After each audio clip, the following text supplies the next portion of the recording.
So here we are. We are getting ready to take off this morning. The kids are up watching Scooby-Doo. I made coffee this morning at 4:45 local time because we're adjusting for Lisbon, and we should be there in less than 24 hours. We're just getting everything around, and we're excited to start our journey, so we'll check in later. Where are we at, Jake? Give us the update. Gotham City. We're in Chicago. It's 10 a.m. in Chicago time, but it's 11 a.m. Indiana time. But we're almost to the airport. So from the airport, we'll finally be able to get on a plane and fly back east, even though we're driving west right now.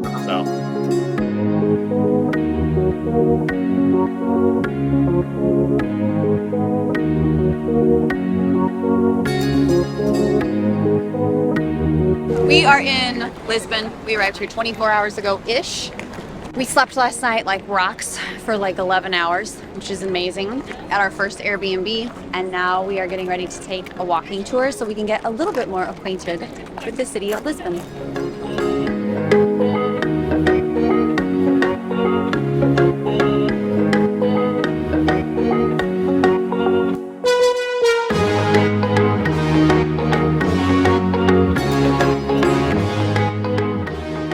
One piece of advice we picked up from several travelers is to take a free walking tour when you land in a new city to get oriented to neighborhoods, attractions, and what to see off the beaten path. We went with Hi Lisbon in Lisbon. You can find the link in the description of the video. There are several companies around. We loved our guide. She shared boatloads of history, her favorite viewpoints around the city, and whether or not she thinks it's worth the entry fee in line to ride the Santa Justa elevator. It was a great way to begin to understand this beautiful city that has so many layers and can be really overwhelming at first blush.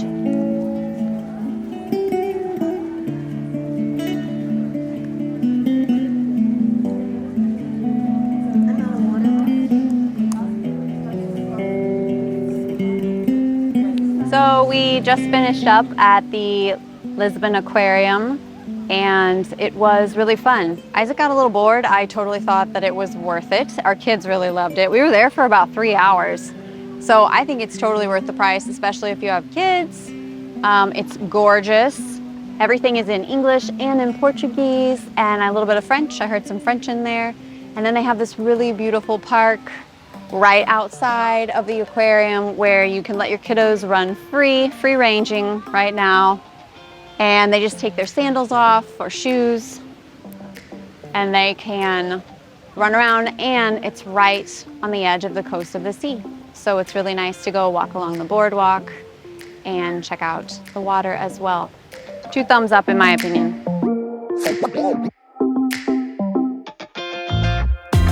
So we're in Alfama and we're at a viewpoint that is amazing. We just stumbled across it. We were on our way home from the aquarium. We took a bus.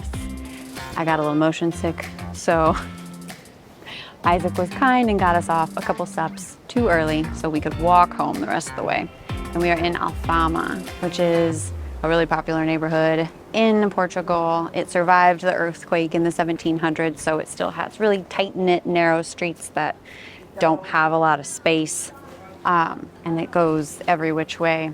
We are in front of the Church of Saint Estavo. I am sure I am pronouncing that incorrectly, and I'm so sorry to all of the Portuguese. But it has beautiful viewpoints, and my son said that he wants to live here so he can look out at this view every day, and I don't disagree. Good morning, everyone. We are here on day No idea. 3. Sully's holding up a 3, so day 3 here in Lisbon, and today we have an exciting adventure. Where are we going? Belém. And what's Belém? Belém is about, it's like a 20-minute bus ride, I think, from central Lisbon, and it is along the coast, and it's supposed to be full of lots of parks and pastries, and there's a monument to the discoveries there. And espresso. We definitely need the espresso after all the walking. And also Geronimo's monastery, which I'm really excited to see.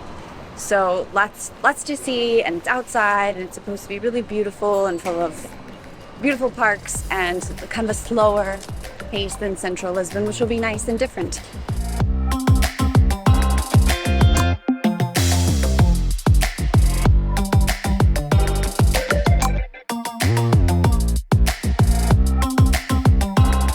Belém is beautiful. You can easily spend an entire day exploring. We started the morning at St. Jerome's Monastery, which was incredible.